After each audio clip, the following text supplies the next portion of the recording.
May 28, 2026, 1:47 a.m. 4 men in the water, occupied Crimea, 200 meters ahead.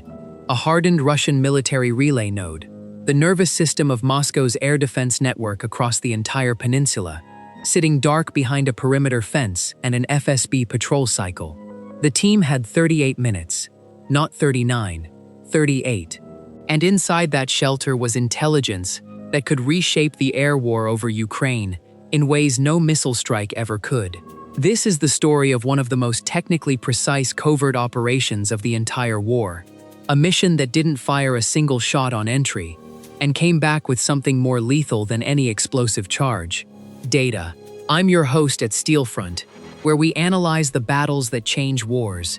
And this one, when the full picture finally emerged through declassified Ukrainian General Staff reporting, SteelFront verification in early June 2026, revealed a level of operational sophistication that even veteran intelligence analysts called remarkable.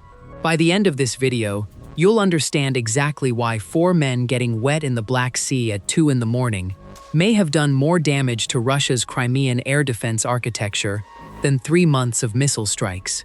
Stay with us, because what unfolds over the next 38 minutes inside that relay shelter and the 11 days that follow is going to change how you think about modern intelligence warfare. To understand why this mission existed at all, you have to understand what the Kraukh-4 network actually is, and why Ukraine's targeting problem in Crimea had become so acute by the spring of 2026. By May of that year, Russia had spent 18 months reinforcing Crimea's integrated air defense architecture into something genuinely formidable.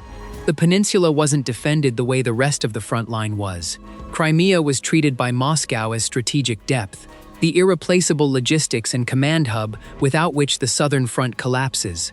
The Kraukh-4 battlefield data relay network was the connective tissue of that architecture, not a radar system, not an air defense battery, something more fundamental, a secure communications backbone that allowed Russia's S-400 Triumph batteries, its artillery fire control nodes, and its drone interdiction units across Crimea to share targeting data in near real time. Think of it as the spinal cord connecting every sensor and every weapon on the peninsula into a single nervous system. Cut the spinal cord, and the limbs still exist, but they stop talking to each other. They stop coordinating. They start making mistakes.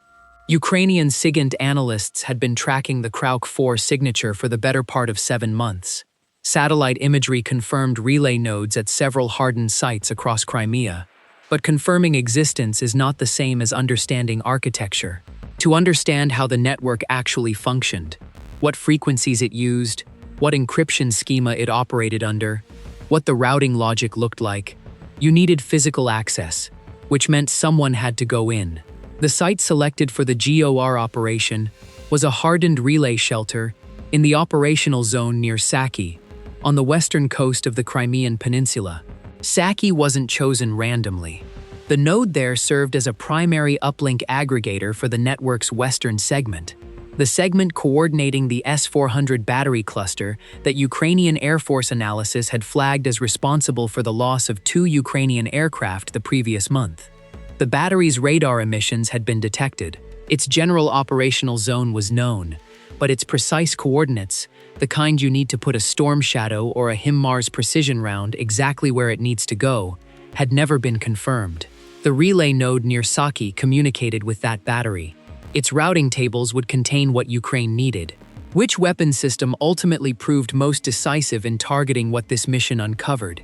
A. Storm Shadow cruise missiles. B. HIMARS precision rockets. Or C.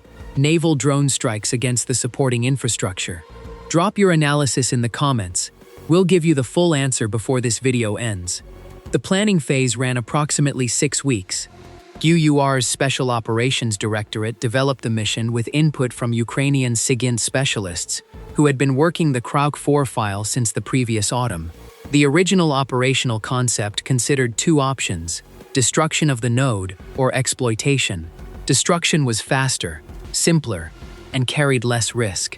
A sufficiently precise strike, naval drone, HIMARS, or a smaller sabotage charge, placed by an infiltrating team, would have taken the node offline within days. But Ukrainian intelligence leadership made a different call, and it's worth understanding why. Here's what's most surprising about that decision. Destroying the node would have told Russia exactly what Ukraine knew. The moment the node goes dark from an obvious strike, Russian signals engineers start asking why that node specifically. They begin hardening other nodes. They potentially change the entire network's architecture. You've gained a temporary disruption at the cost of permanently alerting the adversary to your intelligence capabilities.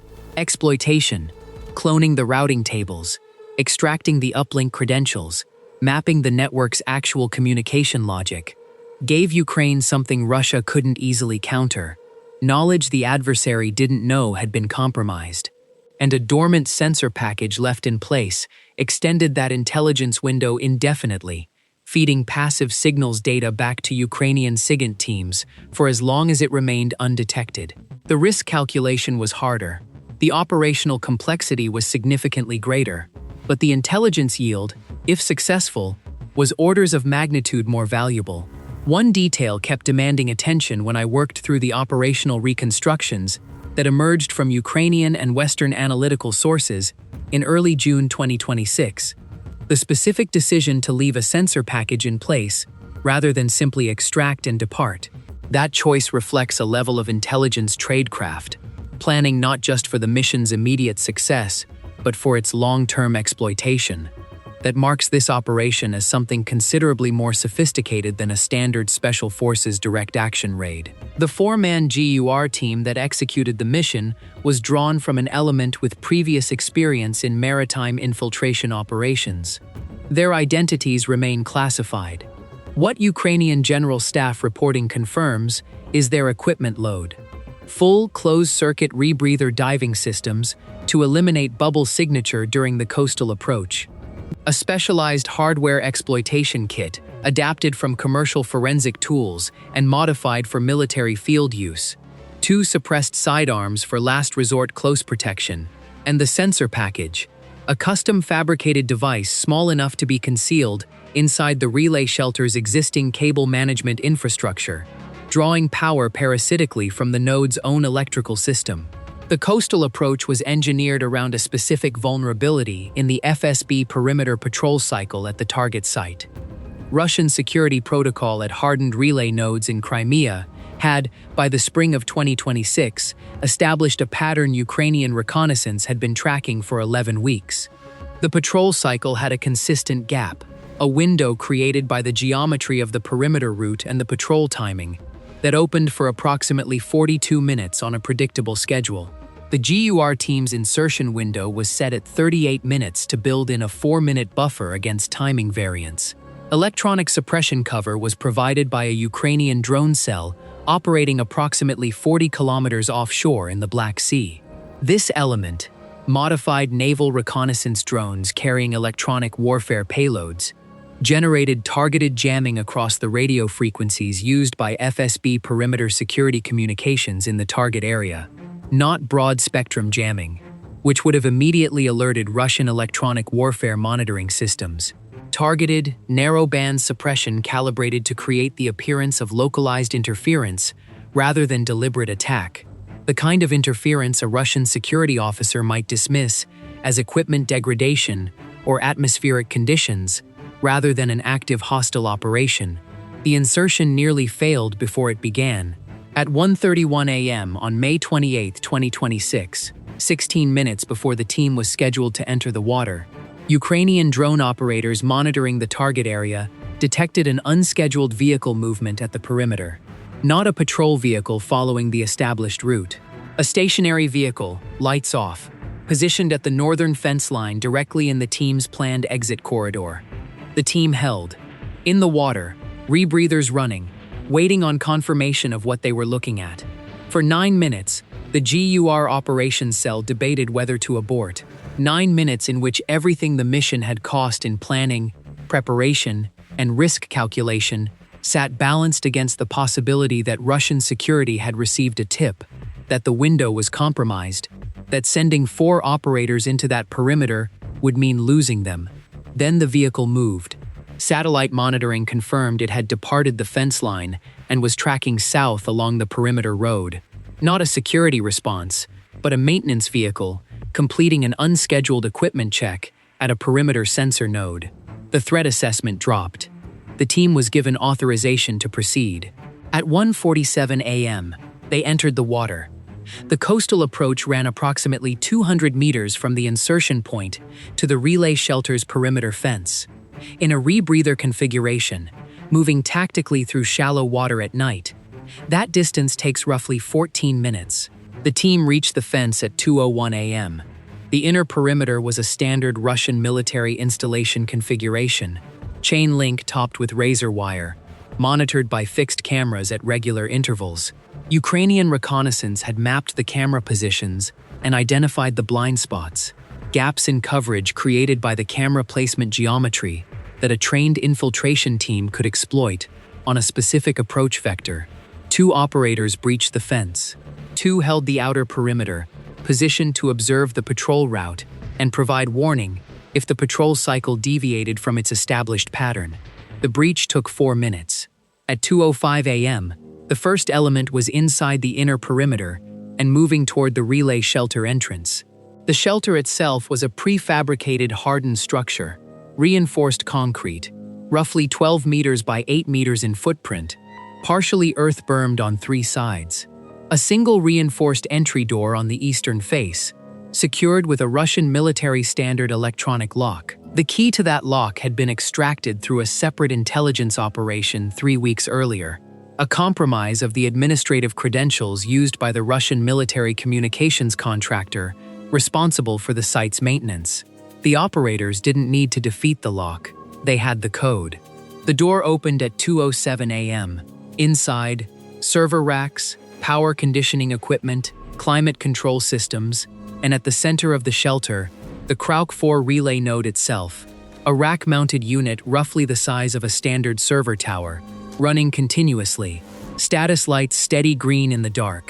Subscribe to SteelFront if you want to understand how modern warfare actually works, because what happens inside that shelter in the next 22 minutes is a masterclass in intelligence exploitation under pressure.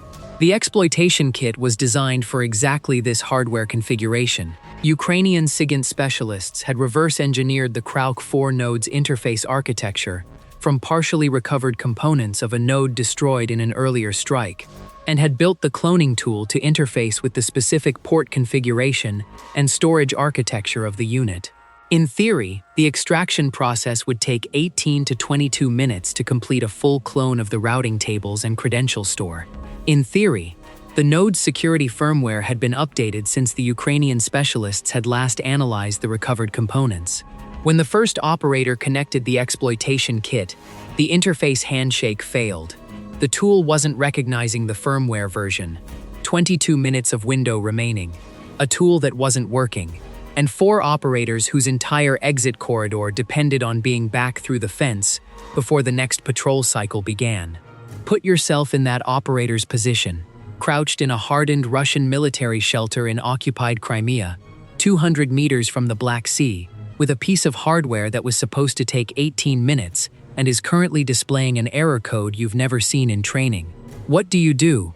What the operator did was reach for the manual override sequence, a fallback procedure built into the exploitation kit for firmware variance scenarios that the specialists had included precisely because field conditions rarely match laboratory assumptions.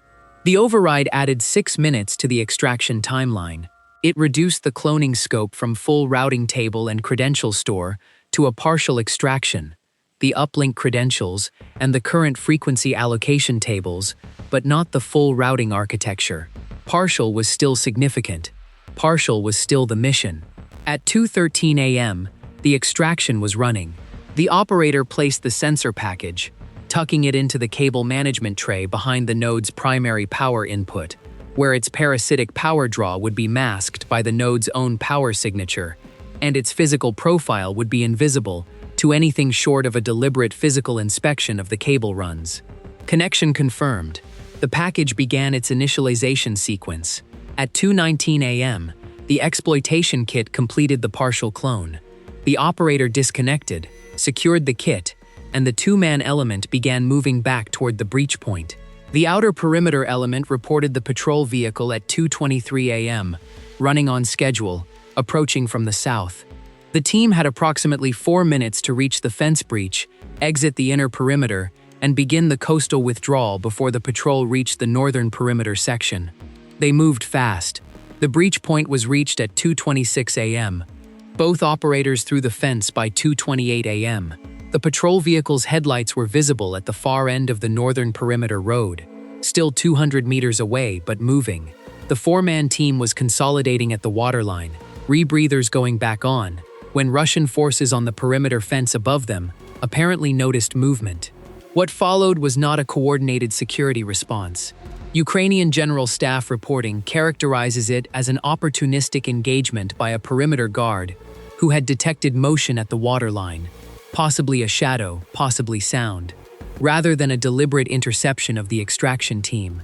But the distinction doesn't matter much when the rounds are coming in. Small arms fire, likely AK platform, impacted the coastal rock approximately 20 meters behind the team's position.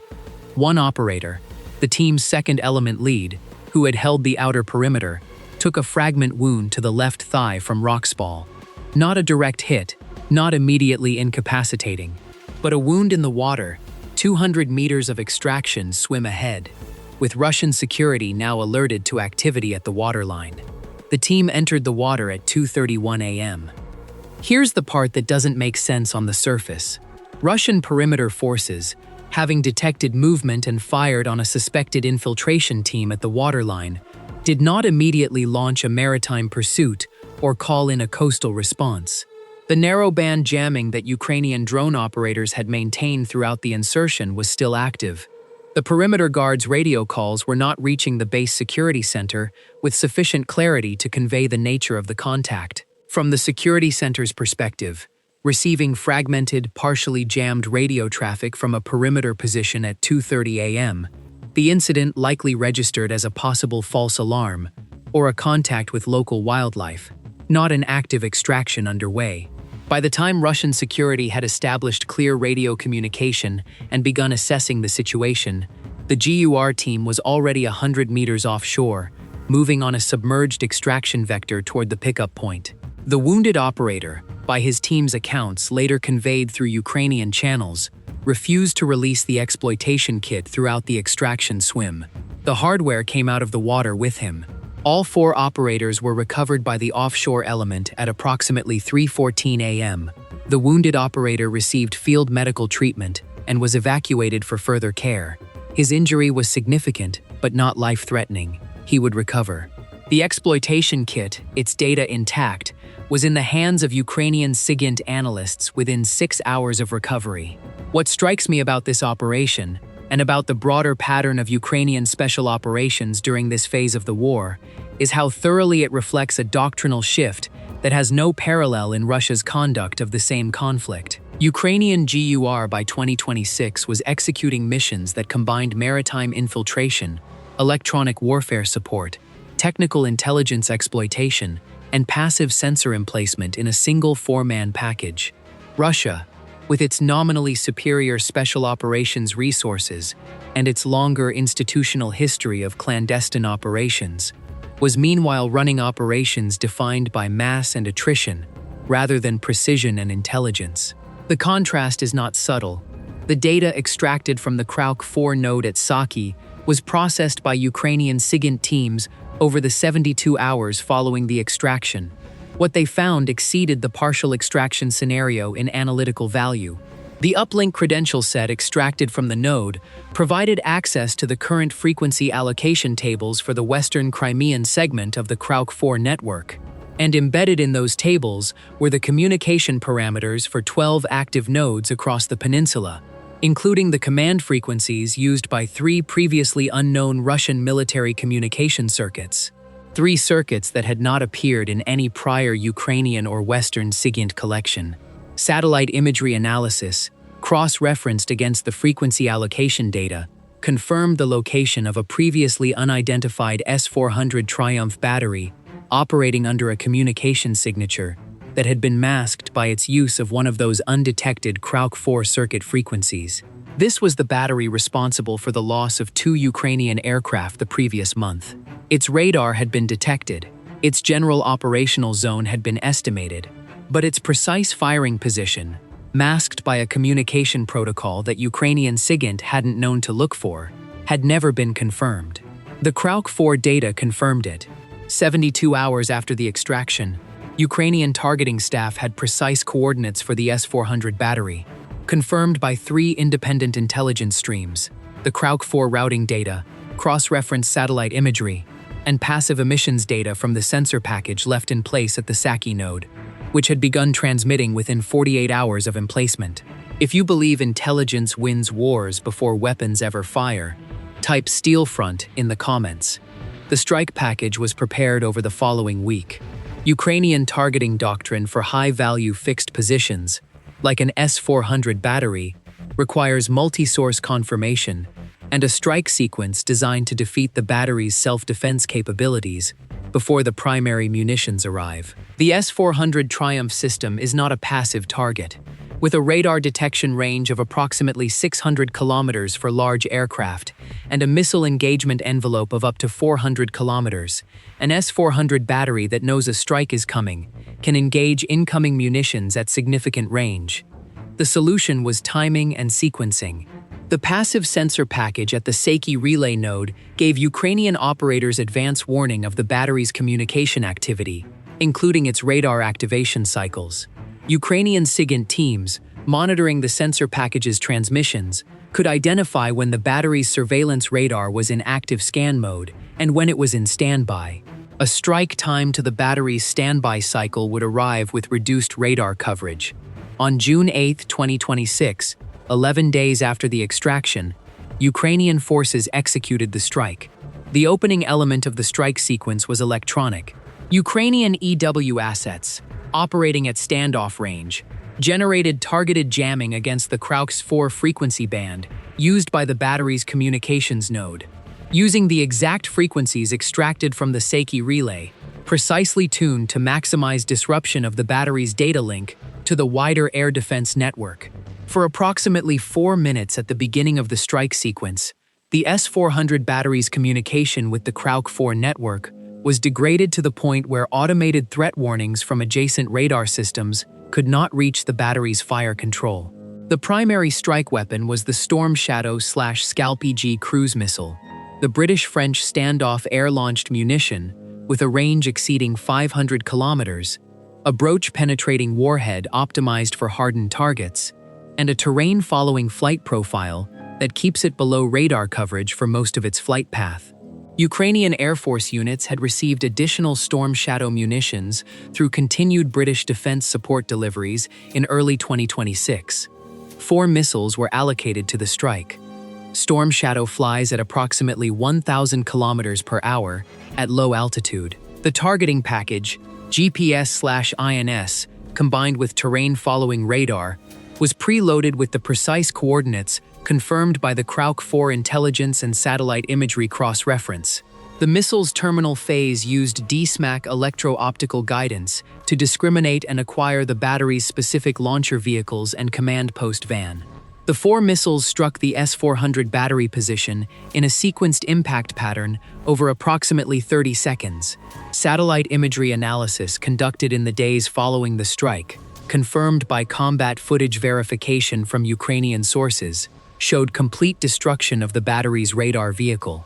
The 91N6E Big Bird acquisition radar, worth approximately $50 to $60 million as a standalone unit, along with 2 of the battery's 4 TEL vehicles, and the command post. The remaining 2 TELs appeared to have attempted emergency dispersal and were damaged. Battle damage assessment rated the battery as combat ineffective. Total replacement cost of the destroyed and damaged systems. Ukrainian sources estimate in excess of $150 million. The intelligence that enabled the strike, 6 weeks of planning, a 6-person operational and support team, and a set of hardware exploitation tools. What would NATO have done differently in targeting this S-400 battery? Given the intelligence constraints and the operational parameters of this mission, comment your analysis below. Russian forces at the Saky relay node initially attributed the battery's communications anomalies In the hours following the extraction, the subtle degradation caused by the sensor package's presence to a hardware fault in the node's uplink unit. A maintenance team was dispatched from Simferopol to inspect the node 3 days after the extraction. The inspection found no obvious fault. The maintenance technicians cycled the node's power, ran a diagnostic sequence, and logged the anomaly as an intermittent contact issue in the uplink module. No physical inspection of the cable management infrastructure was conducted. The sensor package remained in place. The S-400 strike, when it came on June 8th, was processed by Russian military command in Crimea as the result of a reconnaissance compromise at the battery's position, possibly a civilian informant, possibly an aerial surveillance breakthrough. The Saky relay node was not flagged as potentially compromised. Russian engineers assumed a hardware fault. They never considered an intelligence operation, which meant the sensor package continued to operate, which meant Ukrainian SIGINT teams continued to receive passive signals intelligence from the western Crimean Kraukh-4 segment for weeks after the strike, accumulating data on frequency rotations, node communications patterns, and potentially the locations of additional previously unmapped elements of the network. One detail that stayed with me through every analysis of this operation: the Russian S-400 crew at that battery, the technicians, the officers, the radar operators, spent their last operational days troubleshooting communication glitches they attributed to equipment aging. They had no idea that the silence they occasionally noticed on their data link was caused by intelligence they didn't know had been stolen. They died, or were evacuated wounded, never understanding why their position had been found. Modern warfare is not always about the loudest weapon. Sometimes it is about the quietest intelligence. The broader implications of the Saky operation for the conduct of the Ukraine-Russia war in 2026 are hard to overstate. Ukrainian GUR demonstrated, in a single mission, that Russian hardened military infrastructure in Crimea is penetrable by a small, technically capable team operating with precise intelligence preparation and effective electronic warfare support. The mission's success was not primarily a function of operator bravado, though the physical courage required to enter a Russian-controlled facility in occupied Crimea and conduct a 20-minute technical exploitation under time pressure should not be minimized. It was primarily a function of intelligence preparation, 11 weeks of reconnaissance, 6 weeks of mission planning, a reverse-engineered exploitation tool built to interface with a specific hardware configuration, and a passive sensor package engineered to draw power parasitically from the target's own electrical system. Russia's response to the growing vulnerability of its Crimean infrastructure has been predictable. Increased patrol frequency, additional perimeter surveillance technology at hardened sites, and a Kraukh-4 network audit ordered by Russian Military Communications Command following the June 8th strike. Whether that audit will detect the Saky sensor package remains unknown as of late June 2026. Ukrainian SIGINT teams, monitoring the sensor's transmissions, would presumably receive advance warning of any physical inspection that threatened to expose the package, though what they could do with that warning from hundreds of kilometers away is limited. Here's the take that'll probably draw disagreement. The Saky operation represents a fundamental failure of Russian military intelligence, not merely a Ukrainian tactical success. A properly resourced and alert counterintelligence apparatus should have detected the reconnaissance pattern that preceded the operation over 11 weeks of observation. The FSB's perimeter security at a Tier 1 communications asset, a node serving as a primary uplink aggregator for the network coordinating S-400 batteries, should have included physical cable management audits as a standard element of routine maintenance. The fact that it did not reflects not individual failure, but institutional culture. Russian military security in Crimea had, by 2026, settled into a bureaucratic compliance rhythm rather than an adversarially alert posture. They were checking boxes. Ukraine was watching them check boxes. Then Ukraine walked through the door. Will Russian military security in Crimea fundamentally change its posture following this operation, or will institutional inertia reassert itself within months? Comment yes or no. We read every comment, And the answer to that question will tell you a great deal about how the next phase of this war unfolds. Real tactics, real consequences. SteelFront. Now, to the answer you've been waiting for since the early part of this video. The question was, which weapon system proved most decisive in targeting what the Saky operation uncovered? The answer is A. Storm Shadow cruise missiles. Here's the reasoning. HIMARS precision rockets, specifically the M31 GMLRs, with a range of approximately 70 to 85 kilometers in standard configuration, would have faced a fundamental range constraint against a target located in the western Crimea operational zone from viable Ukrainian launch positions. Naval drone strikes against the S-400 battery's physical position were considered, but assessed as carrying higher operational risk, given the battery's location and the availability of adequate air-launched standoff munitions. Storm Shadow's combination of range exceeding 500 kilometers, terrain following flight profile, and broach-penetrating warhead made it the optimal weapon against a hardened battery position once precise coordinates were confirmed. The Kraukh-4 intelligence enabled the targeting. Storm Shadow delivered the strike. 3 questions before we close. First, was the decision to exploit rather than destroy the Saky relay node the right call? The intelligence yield was significant, but the mission cost one operator a serious wound and risked 4 lives for data that required weeks of additional analysis before it could be actioned. A HIMARS strike on the node, or a simple demolition charge, would have achieved immediate disruption without operational risk to human assets. The counter-argument is that destruction alerts the adversary, exploitation extends the intelligence window. Both positions have serious analytical merit. Second, could Russian counterintelligence have prevented this? The reconnaissance phase ran 11 weeks. The maintenance credential compromise that provided access to the shelter's electronic lock was a separate operation, conducted 3 weeks before the mission. Both were detectable, in principle, by an alert and properly resourced counterintelligence operation. Russia had the institutional capability. It apparently lacked the operational alertness.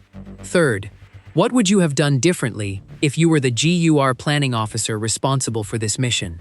The manual override that saved the exploitation when the firmware version didn't match. Would you have built more extensive contingency tooling? Would you have extended the insertion window to give more buffer against the patrol cycle? Would you have allocated a second exploitation team as a backup element?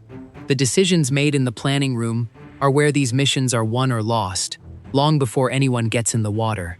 Subscribe to SteelFront, because we break down the battles that textbooks will study for decades. The coastline near Saky is quiet now. The relay shelter is still running. Its status lights still green. Its maintenance logs still showing a resolved intermittent fault. What Russian technicians don't know is what may still be drawing a few milliwatts from the cable management tray behind the primary power input. Silent, patient, watching. Modern warfare punishes complacency without mercy, and in the intelligence war over Crimea, Ukraine is not blinking. Stay vigilant.